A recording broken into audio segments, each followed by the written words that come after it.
Amigas y amigos, una vez más estamos aquí en la Rapé Entrevista. Estamos de plácemes, de manteles largos, porque estamos aquí frente a Ginger Yabur, que ¿eres mexicana de nacimiento? No, ¿No? ¿Eres libanesa? nací en Beirut. ¿Naciste en Beirut? Sí. Santa cachucha, pues aquí estamos nada más y nada menos con un personaje internacional que Pero soy mexicana de eres mucho corazón mucho corazón. y naturalizada. Y hablas maravillosamente español, Sí, es sí, sí. naturalizada y toda la cosa. Sí, Tú sí, sí. estudiaste aquí buena parte de tu vida, me imagino, y todo. Sí, sí, Muy sí. bien, muy bien, muy Sí, bien. sí, sí. ¿Qué significa el apellido Jabur? Pues no sé, la verdad, no es ¿No como, ha has de ser como buscado? un Rodríguez o un Pérez en Líbano, o sea, no es algo, Ok. no tiene ningún significado profundo. No, acá luna, estrella, No, suerte, no. Es un apellido magia. muy común Mm, en Líbano. órale, Hay hasta un lugar de que vende shawarmas muy famoso llamado Shawarmas Yabur. ¿qué es eso de shawarmas? Uy, A ver, ¿sabes vamos que por los partes. tacos al pastor Sí. en realidad están inspirados en el shawarma libanés? No ¿No sabía. viste eso? Creo que eso está en una serie de Netflix de la crónica del taco. Sí, pero me fastidió un poquito la voz en la Bueno, pero te lo voy a contar muy Sí. rápido. En Líbano nosotros tenemos los shawarmas, que es pan árabe con borrego, bueno, carne de borrego, verduras y es muy rico. Y resulta que el siglo pasado, cuando vinieron los libaneses a México, ellos querían replicar el shawarma, pero dijeron, a ver, no tenemos pan árabe, que tenemos tortillas. Órale, tortilla. No tenemos carne de borrego, que hay carne de cerdo. Ah, pues aquí. Y de hecho el trompo es el mismo. Y pues dicen por ahí que los tacos al pastor lo inventaron los libaneses basados en el shawarma. Miren, nada más. Sí. Esa no me la sabía completa. Sí, he escuchado por ahí y he probado el pan árabe y todo allá, Ujú. cuando tengo la oportunidad de ir por allá. Bueno, no tan allá, no hasta allá, pero sí los he probado y son muy sabrosos. Oye, pero tú nos visitas para contarnos del Festival de Cine Libanés, que va a pasar el 30 y 31 de agosto. Así es. ¿Dónde va a ser esto? El festival va a ser en una sola sede. Va a ser en el centro libanés, el que está muy cerquita del Teatro Insurgentes. Ya sé por dónde. Sí. Ujú. Y es un festival abierto a todo el público. No tienes que ser miembro del club, ni tienes que ser libanés para ir. Tú nada Ujú. más compras tu boletito y tienes acceso a todas las actividades y las películas que va a haber. ¿Cuántas películas son?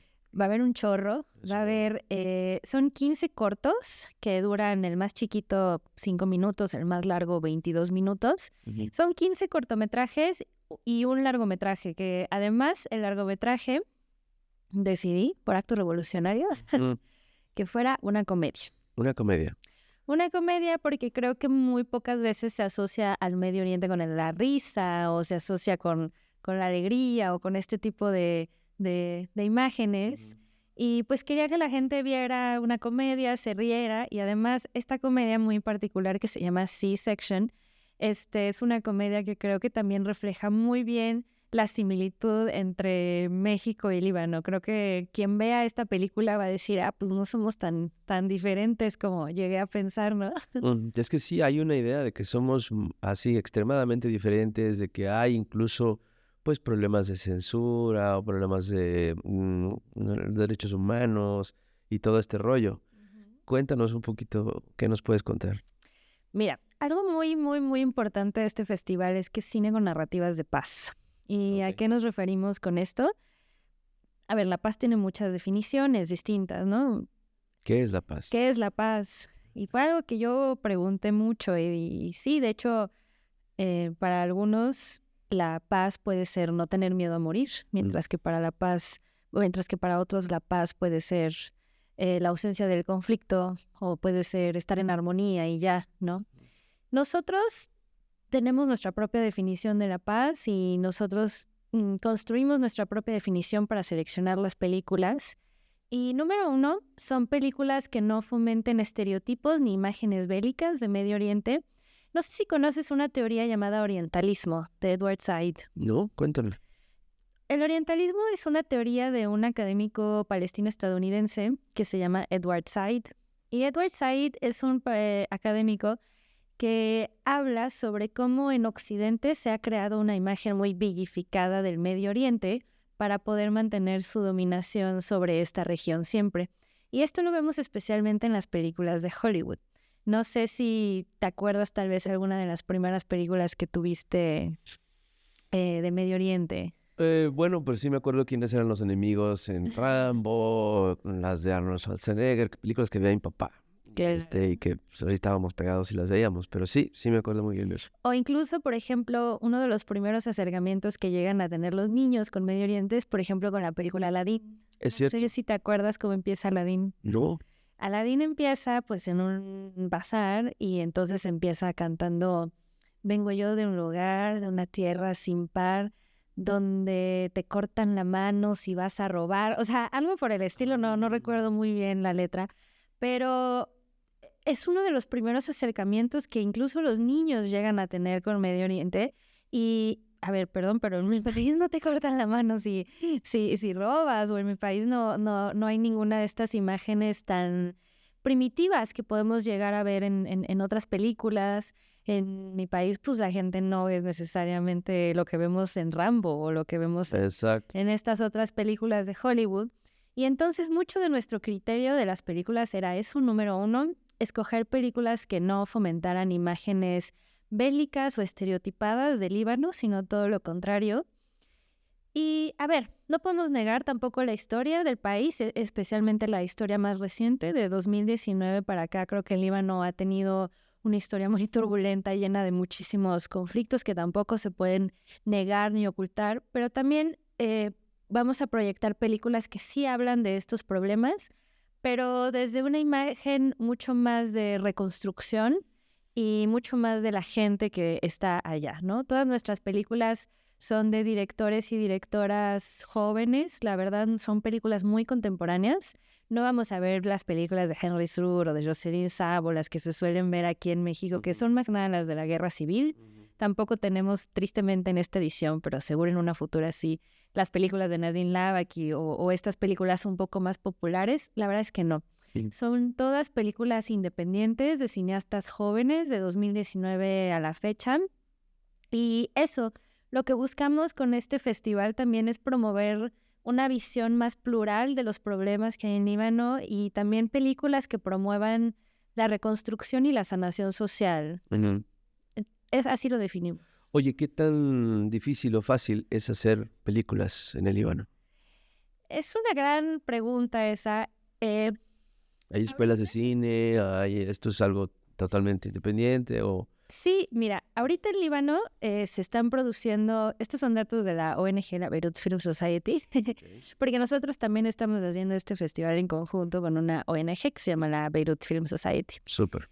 Esta ONG nos comentó que hay cerca de una producción de 150 cortometrajes al año, porque hay más de 8 escuelas de cines muy buenas en Líbano. Tenemos NDU, tenemos la Escuela de Bellas Artes, tenemos 8 muy buenas escuelas de cine en Líbano.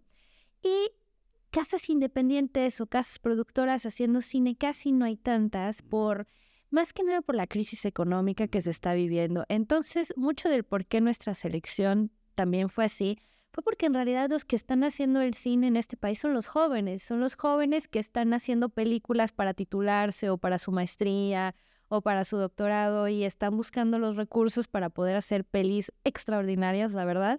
Yo creo que todas las películas que podemos encontrar aquí son muy buenas, con guiones extraordinarios, y puede que no sea la gran producción que se puede llegar a ver, pero pues te das cuenta que no es necesario, hasta se te olvida a veces, ¿no?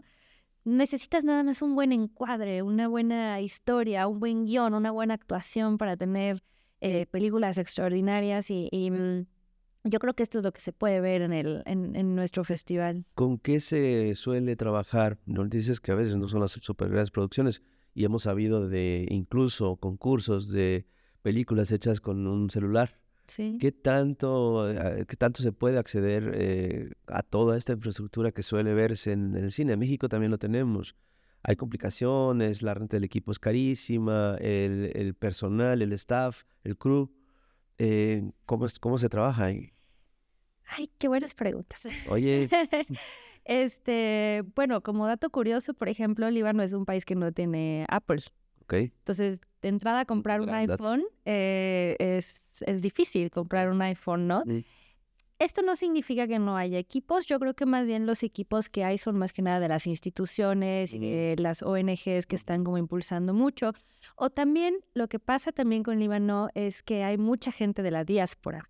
Y entonces todo mundo tiene un familiar que vive fuera y que ese familiar normalmente le lleva un iPhone o le lleva algo que les puede comprar, que les puede regalar. En ese sentido, yo creo que técnicamente sí hay muchos retos y yo creo que eso hace todavía nuestras películas más valiosas. Exacto. Porque vas a ver películas de gente que no solamente está en una zona un poco complicada, sino que también tal vez no tenía los medios técnicos que nosotros sí podemos tener aquí en México y aún así están haciendo grandes películas. Entonces, eso en cuanto a lo técnico.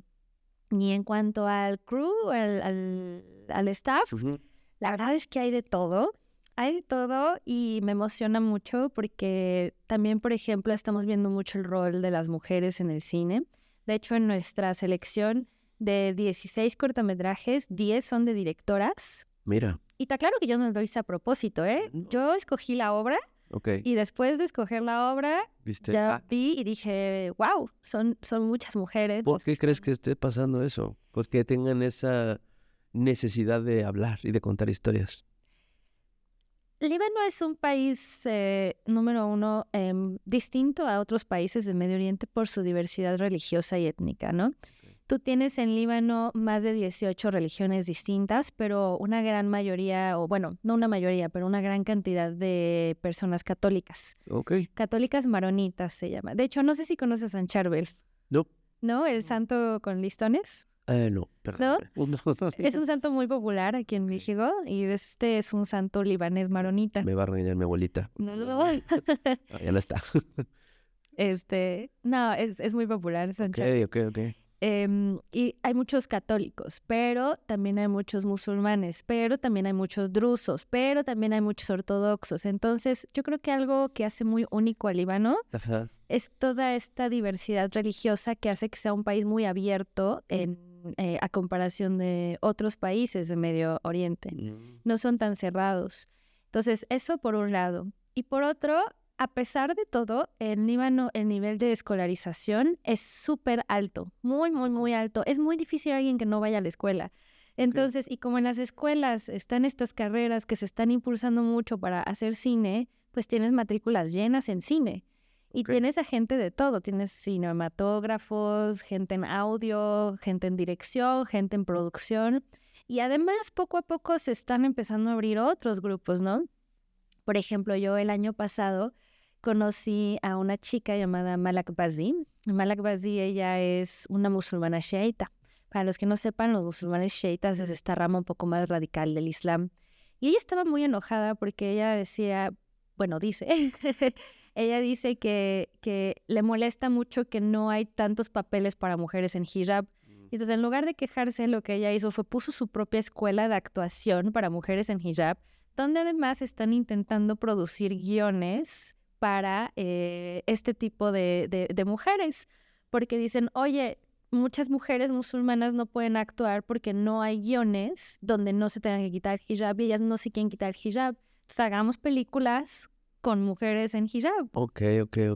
Películas de Malak Bazi no, porque todavía no tiene películas, ella se dedica más al teatro, pero sí hay directoras musulmanas en nuestra cartelera y sí hay películas donde vas a poder ver a mujeres en hijab en una fiesta, en una moto, trabajando de enfermeras, sí, creo que eso es algo muy rico de nuestro festival también. Porque hay un problema mundial que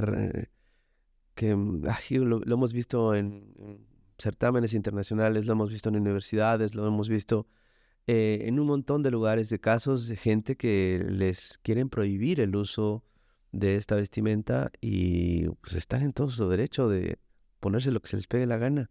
Digo, independientemente de todo lo que sabemos y qué significa y que puede ser incluso doloroso, pero es una decisión. Sí, y a ver, yo creo que hay muchos también mitos y tabús en torno al Islam. Te voy a contar, por ejemplo, yo tengo una amiga que ella usa el hijab, pero también se viste toda de negro, ¿no? Y alguna vez estaba yo como hablando con ella sobre eso y justo le hice la pregunta que a muchos nos da a veces pena o miedo, así como de, oye, ¿y te gusta? ¿Te parece, no te sientes menos libre como mujer al utilizar este hijab? Y me dio una respuesta magistral. Me dijo, mira, ustedes en el occidente creen que nosotras somos las oprimidas, mientras que para mí en realidad es al revés. ¿Por qué? Porque yo todos los días me despierto, me pongo el hijab y la gente ya no se preocupa por mi físico y yo ya no me preocupo por mi físico. Entonces yo tengo mucho tiempo para pensar en mi arte, para pensar en lo que quiero hacer y nadie me está diciendo nada de cómo me veo. No gasto mis energías no gasto ni mis energías ni mi dinero en mi apariencia física. Todo lo destino en mí, en mi crecimiento personal, en mi educación, en mi espiritualidad. En cambio, ustedes en el occidente gastan mucho tiempo, mucha energía, mucho dinero en verse bien todo el tiempo para el placer de los hombres. En cambio, yo no. Entonces, yo me siento muy libre y al contrario, me da un poco pena su caso. Y yo, Bolas. sí. Creo que tiene un poquito de razón. Sí, hay muchísimas maneras de ver esto. Claro. Y creo que eso también es algo que hace falta hablar aquí en México y en Latinoamérica.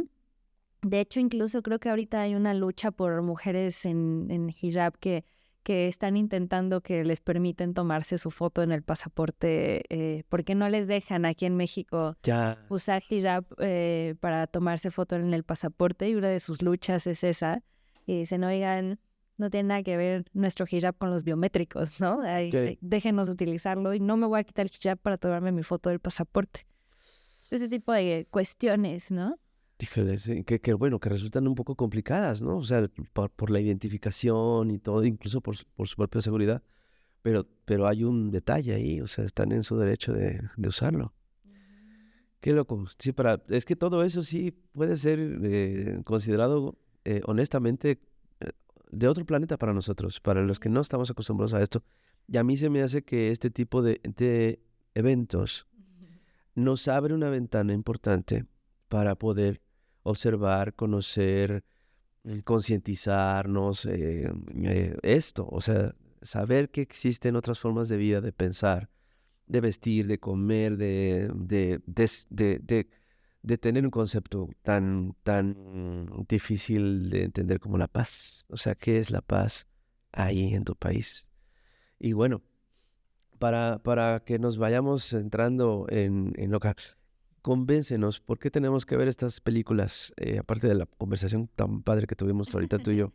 ¿Por qué tenemos que ver estas películas? Ujú. Bueno, de entrada fue una selección hecha con mucho cariño, mucho amor, pensando en una audiencia mexicana que tal vez nunca ha tenido un acercamiento al Líbano o al Medio Oriente. Entonces, nuestras películas del primer día son más que nada ficciones. Okay. El primer día tú vas a ver películas, un thriller, una historia de amor, una historia de amistad, y son películas muy lindas porque tú vas a ver, pues en ese país, cómo la gente tiene amigos, cómo se enamora, cómo come, cómo baila, pero desde una ficción que te va a entretener, que te va a divertir, ficciones cortitas, y hay muchísimos géneros y muchísimos temas distintos el primer día. Van a ver 6 cortometrajes. Okay. Y son películas preciosas, la verdad. Quisiera hablar como de cada una de las Dime, no, pelis, tienes pero toda la libertad. Si quieres, puedes hacerlo. Yo nada más te... una que me encanta particularmente, todas me encantan, no podría decir cuál es mi favorita, pero creo que una muy, muy, muy linda es una historia de 3 niños de 11 años que un día deciden saltarse el día de escuela para ir a explorar su ciudad, que es Trípoli. Trípoli es una de las ciudades más antiguas de la historia. Y entonces estos 3 niños tenían examen de árabe y dicen, no vamos a ir. Y se van a explorar su ciudad. Y es una película muy hermosa, muy conmovedora, porque ves a través de los ojos de estos niños la belleza de esta ciudad y ves cómo en cada rinconcito van encontrando magia. Pero puedes ver el bazar de Trípoli, que es uno de los bazares más emblemáticos del mundo, más antiguos. Puedes ver el mar, puedes ver la comida y todo desde la visión de 3 niños chiquitos que fueron rebeldes y se saltaron la escuela. Y entonces es una película que pues te hace sentir bien también. Algo que nosotros sí buscamos en este festival es que la gente se sienta bien después de ver las pelis también. Otra peli que me encanta es una que se llama Room 16, que también se presenta el primer día. que es un thriller. Y es un thriller de una mucama que es muda. Y ella siempre tiene vista a la habitación número 16 del hotel. Y entonces siempre está espiando ahí a los huéspedes hasta que un día llega un huésped que le cambia la jugada, ¿no? Entonces, muy buena, ese es un thriller. En el segundo día son más películas de historia, cultura y sociedad, entonces siguen siendo películas extraordinarias. No necesariamente son documentales, pero sí son películas que te muestran aspectos históricos, sociales y culturales del Líbano.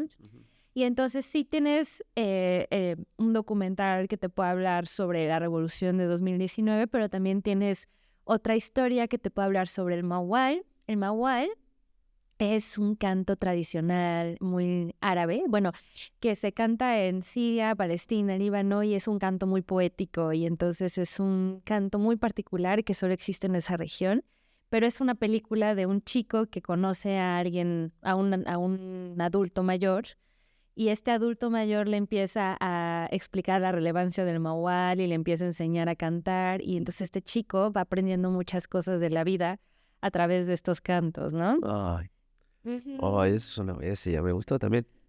Oye, ¿qué otra? ¿Qué otra? Uy, bueno, otra que me encanta fue una que proyectamos hace poquito en el Museo Nacional de Antropología e Historia, que se llama Leila y su cigarrillo.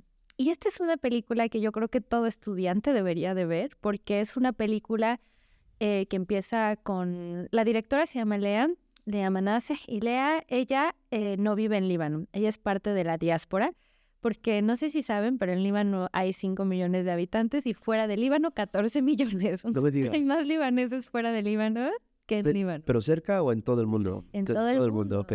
En todo el mundo. Incluyéndote. Incluyéndome. De hecho, el país con más diáspora libanesa es Brasil. Okay. No sé si sabían. No sabía eso. Y sí, y muchos libaneses católicos están en Canadá, en Estados Unidos. En México son más de segunda, tercera, cuarta generación. No son tanto libaneses que van migrando directamente. Sigue habiendo una migración, pero ya no es tanta como los que deciden migrar a Estados Unidos o Canadá. Y los musulmanes migran más a África. Por la afinidad religiosa más. Ya. África y Europa. Bueno, y todos están, muchísimos hay en Francia. Muchísimos en Francia, porque el Líbano fue colonia francesa. Sí. Pero estábamos hablando de Leila. No sé si vamos a leer, a ver, vamos por partes. Lea, ella vive en Canadá, y mucho de la tradición de mucha de la diáspora es cada verano ir al Líbano a visitar a la familia. Entonces ella fue en 2011 a visitar a su abuela y decidió grabar sus conversaciones más íntimas con su abuela. Le preguntó sobre la primera vez que se enamoró, sobre la familia, sobre muchos aspectos muy íntimos de la vida de la abuela. Y la grabó, yo creo que con una cámara de esas del 2010. No hubo absolutamente nada más. Y ella empieza diciendo, contando esta historia, que se fue al Líbano, que la grabó, y que 2 semanas después la abuela falleció por un cáncer de pulmón fulminante. Y que a ella le tomó 12 años poder volver a ver estas cintas, y entonces lanzó su documental con esas conversaciones recientemente. Un documental precioso. Todo el mundo que lo ve se identifica, dice, es que mi abuela es así, o me recuerda a mi mamá, o me recuerda... Claro. Porque te habla de cosas muy profundas y muy íntimas. Okay. Muy bonito ese se los recomiendo mucho. Ese está de segundo día. Oye, hay un detalle que se me olvidó, que me hablaste de una revolución en el Líbano, porque aquí le decíamos el Líbano, no sé por qué, muchas veces. Pero hubo una revolución en 2019 y dices que más que nada fue una revolución cultural. Sí. ¿Por qué? A ver, Líbano tiene un sistema político muy complejo. Necesitaríamos, no un episodio, una serie entera para poder debatir el sistema político del Líbano, pero a ver, para que se den una idea, sí existen los poderes, ¿no? Ejecutivo, legislativo, judicial, hay un presidente, hay un primer ministro, hay todo, pero estos siguen siendo sectarios. Entonces, por ejemplo, el presidente forzosamente tiene que ser católico, pero el primer ministro tiene que ser musulmán, sunita y así, ¿no? Y esto es algo que los jóvenes pues ya estaban muy hartos, y además sí es un sistema político muy fallido, ¿no? En el sentido de hay muchos déficits, es un sistema político también muy corrupto. y los jóvenes ya estaban muy cansados, pero tampoco querían una guerra porque venimos de una guerra civil muy sangrienta que fue de 1973, 75 más o menos, hasta 1990. Sí, entonces, La gente ya no quería otra guerra, pero sí querían un cambio. Entonces, en 2019 hubo algo que llamaron la Revolución de Octubre, y en esta revolución, digamos que la gente bajaba mucho a las calles a protestar, pararon muchas cosas, se intentó que hubieran muchos cambios, pero pues esta nueva generación no quería sangre, ellos querían un cambio y ellos creían que se podía hacer un cambio sin necesidad de derramar sangre. Y entonces fue una revolución muy artística desde mi perspectiva, porque fue una revolución donde había muchas pinturas, muchos grafitis, mucha música. Se intentó hacer una revolución, yo creo que, pues, pacífica. Lamentablemente la revolución la detuvo la pandemia. No podemos saber qué hubiera pasado si hubiera continuado, pero yo creo que esos meses muy en particular, Líbano vivió un momento muy especial, porque había una frase que me gusta mucho, que yo creo que revela muy bien el espíritu de Líbano, que es Kellon Yane Kellon, que significa todos, y entonces decían, ya no queremos estar pensando, este es musulmán, este es druso, este es ortodoxo, este es católico, este es no sé qué. Todo significa todo y todos queremos ya un cambio, porque muchos aspectos, por ejemplo, de la vida cotidiana del Líbano, sí son regidos por la religión. Entonces, por ejemplo, no existe el matrimonio civil. O sea, si tú te quieres casar, nada más te puedes casar, si eres católico, por la iglesia. así. Pero, por ejemplo, ¿qué pasa si eres católico y te enamoras de un musulmán? Ujú. ¿No? Entonces, pues la gente tenía que volar a Chipre para casarse en Chipre y poder regresar casada. O sea, ese tipo de situaciones, ¿no? O el divorcio, o ese tipo de cosas sí están un poco más regidas por la religión, sin que el Líbano sea necesariamente... Te digo que es un sistema político muy raro, y si no lo entienden, no se preocupen, porque es el único país en el mundo que lo tiene. Ok. Es muy interesante el caso del Líbano. Y pues eso se intentó en 2019. Y empezó un brote de imaginación, de creatividad, no solamente en las paredes, en las redes sociales, en la música, dices, en todos los aspectos. Y en el cine no se quedó atrás. El cine no se quedó atrás. Yo estaba ahí y yo te voy a contar esa historia. Yo acababa de comprar una camarita Ujú. y yo recibí mi cámara por primera vez como 1 o 2 semanas antes de ir al Líbano. Y yo dije, me la voy a llevar al Líbano para practicar, porque yo no sabía nada de cine, nada de documental, nada. Y dije, me la voy a llevar. Y me la llevé y empecé yo a grabar todo, a toda la gente que conocía, empecé a grabar entrevistas. Yo era estudiante en ese momento, entonces yo era estudiante de comunicación y me estaba especializando en periodismo. Ok. Entonces dije, bueno, voy a practicar. Ujú. Y fui y empecé a grabar todo y pues yo llevaba yo conmigo la cámara a todos lados y grabé las protestas, grabé artistas, grabé todo el mundo. Y cuando yo regreso, empieza la pandemia y yo tenía un montón de material y yo decía, bueno, ¿qué voy a hacer con esto?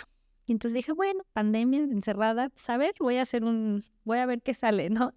Y entonces hice mi primer documentalito de la vida, que era, Lo vamos a ver. que es el que vamos a ver, pero Ajá. te voy a contar algo muy fuerte y por qué le tengo tanto cariño a ese documental. Yo sufrí mucho porque obviamente este documental nunca se planeó, no tenía estructura, no tenía un montón de cosas y yo nada más tenía un montón de material que quería juntar y mostrarle a México lo que estaba pasando en Líbano. Y sufrí mucho haciendo el documental, pero al final lo saqué y lo saco yo en julio. Y tiene 4 presentaciones más o menos y eran en línea, además las presentaciones porque pandemia. Ujú. Y el 4 de agosto ocurre la explosión del puerto de Beirut. Un mes después de que yo lanzo ese documental, ocurre la explosión y para quienes no sepan fue una explosión de las más devastadoras de la historia. Es de hecho la explosión no nuclear más grande de la historia. Explotaron 2.700 toneladas de nitrato de amonio y la mitad del puerto de Beirut se destruyó. Y 4 años después no hay un solo detenido, no hay culpables, nadie se ha hecho responsable y es solamente la sociedad civil la que ha intentado reconstruir su propia ciudad y reconstruirse. Pero para mí fue muy fuerte porque muchas cosas que yo había grabado en ese documental ya no existían. desaparecieron con la explosión. Incluso uno de mis personajes falleció en la explosión. Y entonces para mí fue un shock muy grande porque tenía apenas unos meses de haber estado ahí, unas semanas de haber lanzado este documental. Y ya era un documental histórico. O sea, ya era un documental pues que hablaba de algo ya muy lejano, algo que ya no existe, ¿no? Y yo creo que eso es algo que también caracteriza al Líbano. Yo creo que el Líbano, el tiempo no se mide, como dicen, en horas, minutos, en segundos, sino que se miden emociones, en lágrimas, en un montón en personas. Y creo que eso es algo también que me gustaría que la gente aquí viera y entendiera. Y justo, este es uno de los documentales que también vamos a poder ver. Lo puse un poco porque da contexto de lo que estaba ocurriendo en 2019, cuáles eran los sueños de la gente en el 2019, qué querían, qué pensaban, por qué luchaban. Y también creo que da pie a entender muchas de las cosas de la historia moderna del Líbano. Ay, hasta sentimos todos tu sentimiento cuando contaste esto. Y sí me parece que tenemos que conocer un poco más tu pueblo, tu país. Y te quiero preguntar, ya para ir cerrando, ¿por qué es el primero? ¿Por qué no hubo antes estos festivales? Yo creo que es más que nada un tema de negocio y un tema de subtitulación. Algo que sí decidí que iba a tener que ocurrir sí o sí en el festival es que todas las películas que escogimos se tenían que subtitular al español. Y es que, ¿qué pasa?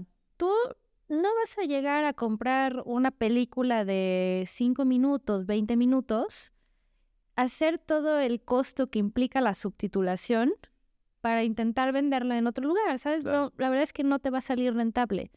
Y pues justo muy pocas veces existe la oportunidad de subtitular este tipo de películas y que lleguen a Latinoamérica. Entonces, Y se entiendan. y que se Con el entiendan. español de Latinoamérica. Con el español de Latinoamérica. Tú lo subtitulaste todas las películas. Yo las subtitulé todas. O sea, esto no es un negocio, esto es una iniciativa tuya. Tú eres la directora de este festival. ¿Tienes ayuda de parte de alguien, algo?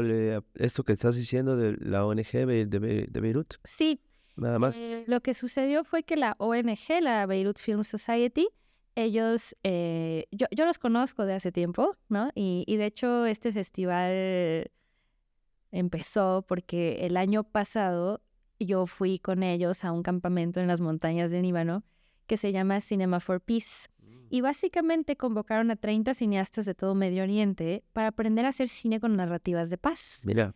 Y yo no era parte de los cineastas, yo fui más parte como de la organización, pero yo cuando terminé de ver, porque fueron 3 semanas muy intensas, y yo cuando aprendí lo que aprendí, vi lo que vi, conocí a la gente que conocí, dije, esto se tiene que traer a México, sí o sí. Y entonces hablé con Sam Lahoud, que además es nuestro invitado especial, que va a venir del Líbano a México, y también va a tener un chorro de actividades que ahorita les cuento, vale mucho la pena que vayan. Sam Lahoud, hablé con él y le dije, traigamos el festival a México, y me dijo, pues es mi sueño desde hace años que llegue esto a Latinoamérica. Hicimos la selección de las películas en conjunto, yo las subtitulé al español, y también recibimos muchísimo apoyo después del Centro Libanés, porque yo llegué con el Centro Libanés y les dije, a ver, tenemos estas pelis y queremos hacer que se muestren, ¿no? Me gustaría a mí hacer un festival, pero pues necesito su apoyo.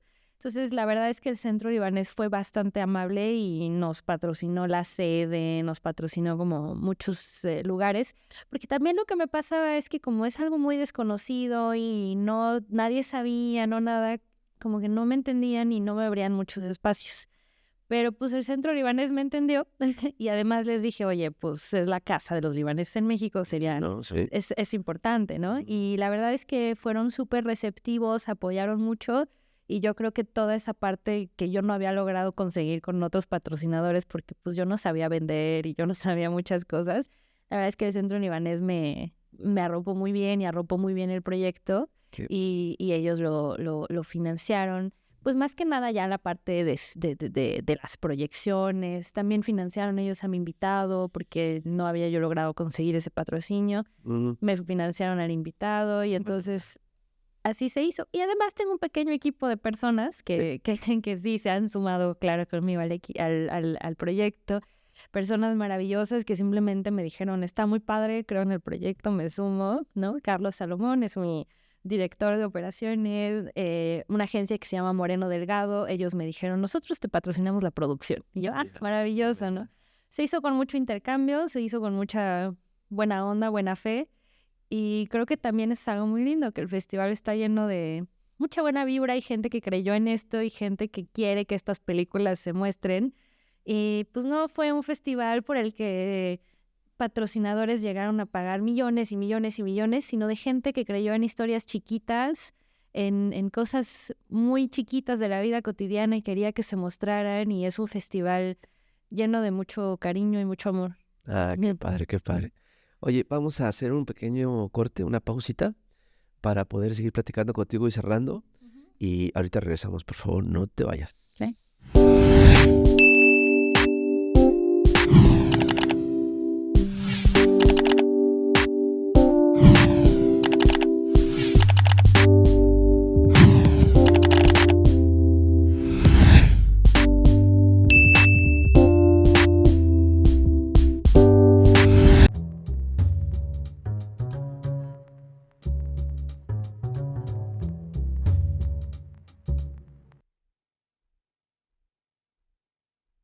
Y ya estamos aquí de vuelta en la Rap Entrevista y seguimos platicando con Ginger Yabur. Y nos estabas hablando de tu invitado y las actividades que tienes programadas con él, que va a estar bastante ocupado. Se llama Sam Lahoud Sam Lahoud. y es presidente de la Beirut Film Society, director de programación. A ver, cuéntame. Es un personajazo. La verdad es que si tienen oportunidad, no se la pierdan. Sam Lahoud, él tiene un historial impactante, un currículum impactante. Parece que no duerme, no entiendo cómo hace tantas cosas. Pero Sam Lahoud es un gran personaje porque él efectivamente es el presidente de esta ONG. Y esta ONG desde 2007 se dedica a promover el cine libanés por todo el mundo. Ellos han organizado más de 15 festivales en todo el mundo. De hecho, el Festival de Cine Libanés es el primero en Latinoamérica, pero existe el Festival de Cine Libanés en Canadá, en Francia. Desde hace tiempo. Desde hace tiempo, ya van, creo que es por su 11ª o 12ª edición. Aquí en México no había llegado por el tema del idioma, pero ya rompimos esa barrera. Ah, gracias a ti.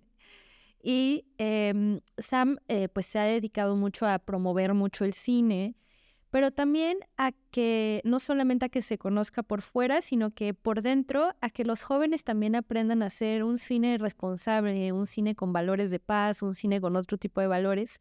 Entonces la Beirut Film Society, además de organizar un chorro de festivales alrededor del mundo, también tienen muchas actividades dentro del Líbano que buscan promover que se haga cine entre los jóvenes y también pues un cine muy responsable. Ellos le llaman Responsible Filmmaking. Okay. Y entonces pues buscan mucho inculcar esto en sus jóvenes. Y además, pues esto hace a Sam no solamente un experto en cine libanés, sino también en cine árabe en general, porque él también ha programado para el Festival de Cine de Marruecos, para el Festival de Cine Cura Cinema Day, se llama otro. Y entonces es un personaje que de verdad todo lo que preguntes de cine de Medio Oriente te lo cuenta. Y no solamente te lo cuenta, sino que te lo cuenta de una manera muy simpática y divertida porque también es docente, es director de la carrera de comunicación de una de las universidades que hacen cine. Entonces el hombre está súper metido en el día a día de cómo se está haciendo cine en el día a día. Y es un gran docente, un gran ponente. Y además, él organizó conmigo, pues, este festival. Y él va a venir aquí a México, es nuestro invitado especial. Y decidí que muchas de sus charlas y de sus actividades sí fueran de acceso libre, gratuito, porque yo creo mucho en el conocimiento gratuito. Y va a dar una charla el martes 27 a las 4 de la tarde en la Casa de la Primera Imprenta, que es en el centro. Nos haríamos ahí con la Casa de la Primera Imprenta y la Wampa Jimalpa para poder hacer esta charla. Y va a dar una charla muy linda. Va a hablar sobre cómo crear narrativas audiovisuales para la paz en zonas de conflicto. Órale, Y complicado. Pasa en español. Sí. porque en México también es una zona de No, sí, conflicto. lamentablemente sí. Y justo vamos a aprender como de estas experiencias mutuas, ¿no? De cómo se está haciendo cine allá, cómo se hace aquí, cómo crear narrativas para la paz en zonas de conflicto. Que no significa negar el conflicto, Así es. pero significa mucho cómo lo retratamos, ¿no? Cómo creamos narrativas que promuevan más una reconstrucción y soluciones más que, pues, otro tipo de narrativas. Y en nuestro festival, la única actividad también que no requiere boleto, gratuita, es también la masterclass que va a dar él el sábado a las 11 de la mañana. Okay. Y va a ser una clase magistral sobre cómo las novelas mexicanas han influido en el cine de Medio Oriente. Porque aunque usted no lo crea, en ¿Qué el novelas? Medio Oriente y el Líbano, yo cuando voy al Líbano y digo que soy mexicana, me dicen dos cosas. Pablo Escobar y yo. Y otra cosa que me dicen es, Rubí. La Rubí, que va, es internacional. Sí, y no tienes idea, novelas que ni Exitazo. yo conozco, así del siglo pasado, de los Verónica 70, Castro, 80, todas estas. novelas han influido mucho en el Medio cine Oriente. de Medio Oriente y en Líbano son muy famosas. Yo conozco gente que habla español No, porque veía Rubí y porque cantaba las canciones de las novelas y porque veía El Chavo del Ocho y porque no veía... me digas, Sí, son sí, productos de exportación. sí. Mil disculpas, la verdad. Lamento mucho que las No, hayamos hecho para esto nada. culturalmente. No, para nada, es muy, Ok, muy ok, bueno ok, ok. y justo van a poder tomar esta clase gratuita Ok, en el festival. Es la única clase gratuita porque para todo lo demás necesitas comprar un boleto, pero intentamos que fuera accesible. El boleto por un día cuesta 250 pesos no está nada mal. Podría y ser. Se gastan el doble o triple en el cine. en los cines con los problemas de distribución que hay. Y por los 2 días, 399 pesos. Ok, ok, muy Y bien. le va a dar acceso a todo, a las películas, a las charlas, a todo. Ah, está muy bien. Sí, para Oye, que se animen. qué buena onda. Sí, vamos a ir, vamos a ir. Y quiero hacerte una pregunta personal, profesional, sobre tu carrera, sobre tu dirección, como realizadora. ¿Piensas seguir trabajando como documentalista o como cineasta después de la experiencia que tuviste y que nos contaste que fue muy conmovedora? Totalmente, totalmente. Yo creo que lo mío es contar historias. Además de ser la directora de este festival, soy periodista también. Mm, Y yo creo que sí me gustaría mucho seguir buscando narrativas, seguir buscando maneras de contar las cosas, seguir buscando buenas historias.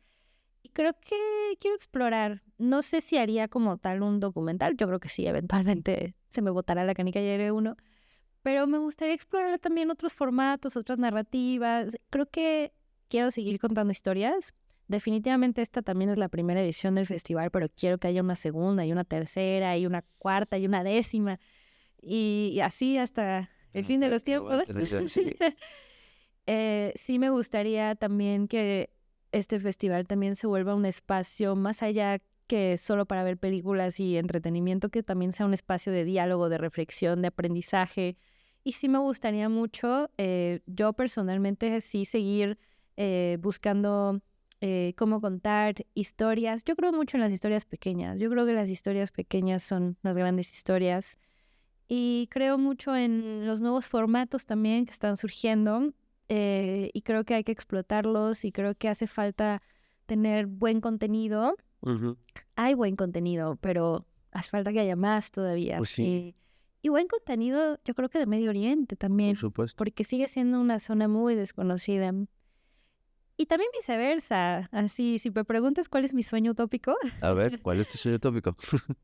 que se siga haciendo este festival, pero también eventualmente llegar al Festival de Cine Latinoamericano al Líbano o al Sí. Medio Oriente, ¿no? Y que esto se vuelva un pretexto para que ambas culturas puedan conversar, puedan conocerse, puedan dialogar, puedan reflexionar, porque son muy similares, son muy, muy, muy ¿En serio? similares. No tienes idea de lo similares que son. Yo creo que podemos aprender mucho la una de la otra. Muy bien. Sí, sí, Me sí. encanta, me encanta, me encanta. ¿Existe la posibilidad de que estas películas las podamos ver, tú crees? O sea, y quiero hacer una a- abierta invitación a las televisoras mexicanas, sobre todo las culturales, a que le den espacio a este tipo de películas, que no nada más se quede en un festival que vamos a poder disfrutarlo un par de días, pero que podamos, por ejemplo, encontrar un espacio en la televisión en donde podamos verlas. O sea, Pues sería el ideal. 22, Canal 11, ¿me están escuchando? Porque creo Sí. que no, TV UNAM quizás, o sea, porque sí, es ahí donde yo he consumido muchas películas de otros países. Me confieso un consumidor del cine cuando tengo tiempo. Me encanta poder ver a través de estas plataformas la vida de otros en otros espacios, con otras formas de pensar, otras formas de vivir, otras formas de soñar, de reír, de llorar, de enamorarse, hasta de morir. O sea, de vivir y de morir. O sea, Claro. es fascinante. Entonces, creo que sí, como tú bien lo dices, es una gran oportunidad para conocerla, para conocerte, para conocer a tu pueblo, sus costumbres, sus amores y todo esto. Pues sería también un sueño hecho realidad. Yo creo que más que nada, aprovechando que la labor ya se hizo, la labor de subtitulación ya se hizo, Eso, no solamente en programas, porque para programas de televisión tendríamos que ver la cuestión de los permisos, pero se resuelve, eso no hay problema. sí, Pero también en otros espacios, yo creo, como la Cineteca, claro. como instituciones públicas. Yo creo que estamos muy abiertos a que después del festival estas películas sigan circulando y de hecho sería lo ideal, que no se quedaran solamente en estos 2 días. Y sí, yo muy feliz de que quien quiera acercarse para ver cómo programamos estas pelis, muy bienvenidos. Excelente, pues ya hicimos la invitación, ya mandamos ahí la botella al mar con esta invitación, ojalá que nos escuchen y en verdad buscar la forma. Estamos muy, muy contentos de tenerte aquí, de haber platicado contigo, de conocerte, de conocer, vamos a verlas. Y bueno, pues no más, dinos por favor, dónde te podemos seguir, dónde podemos seguirnos enterando de todo esto. Hay una página, hay redes sociales. Sí, claro que sí. El festival lo pueden seguir en Instagram, es donde más activos estamos, es @Festival Cine Libanés. Ahí lo vamos a poner. Sí, también está la página web, perdón, me volteé. No pasa nada. También está la página web www.festivalcinelibanés y a mí me encuentran como @soelagingin en Instagram y también me pueden mandar un correo ginger@festivalcinelibanés.com y pues más que nada me encuentran a mí el 30 y el 31 de agosto en el Centro Libanés para todos aquellos que quieran venir al festival. Están muy, muy invitados. ¿El centro libanés está exactamente en qué calle, número y toda la cosa? Es Hermes 67 y hay estacionamiento, hay parquímetro y está a una cuadra del Metrobús Insurgentes. Entonces, para Perfecto. que No haya puedan pierde, llegar. para que Sí, todos lleguemos. sí. Ginger, muchísimas gracias. De No, verdad, muchas gracias a un honor ti tenerte aquí. y felicidades por tu programa. Muchas gracias, muchas gracias. Pues bienvenida. Bienvenida a cada festival y cada vez que quieras compartirnos algo, ¿vale? Gracias. Bueno, pues, señoras y señores, como ven, una muy, muy bonita charla con Ginger y tienen que ir a este festival. Yo sí les invito, en verdad, encarecidamente a que consumamos otro cine, a que no nos dejemos apabullar y controlar por todas estas dinámicas de distribución que usted ya sabe, Cinépolis y Cinemex se las gastan esta doctrina o adoctrinamiento de Hollywood y todo esto que usted, sí, pues sí, son efectos especiales y casi todas están hechas en After Effects y Photoshop. Yo creo que hay un cine que vale mucho la pena, que es muy importante. Hay que disfrutar del buen cine, de las buenas historias y de estas oportunidades para poder conocer otras partes en este planeta. Así que ya lo sabe, cuídese mucho y nos vemos en la próxima.